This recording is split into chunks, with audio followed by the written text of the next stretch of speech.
పండించేవాడు తగ్గిపోతున్నాడు, తినేవాళ్లు పెరిగిపోతున్నారు. అందుకే మార్కెట్లో ధరలతో పాటు కల్తీ కూడా పెరిగిపోతుంది. ఇదిలాగే ఉంటే రేపు మీరు సంపాదించి మీ పిల్లలకిచ్చే ఆస్తి, వాళ్ళ హాస్పిటల్ ఖర్చులు కూడా సరిపోవు. భూమి విలువ పెరిగిపోతుంది, రైతు విలువ తగ్గిపోతుంది.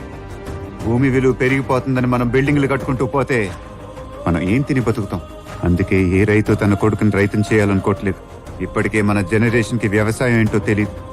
ఇంకా రాబోయే జనరేషన్స్ కి వ్యవసాయం అనేది హిస్టరీ బుక్స్ లో మిగిలిపోతుంది. ఒకప్పుడు రైతు ధైర్యంగా బతికేవాడు, కానీ ఇప్పుడు రైతు భయంతో బతుకుతున్నాడు.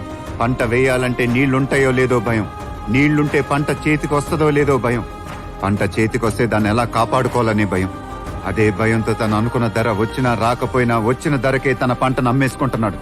ఇది కొన్నవాడు మార్కెట్లో 10 అమ్ముతున్నాడు. అంటే పండించేవాడు నష్టపోతున్నాడు, తినేవాడు అంటే మనం. Download ShareChat.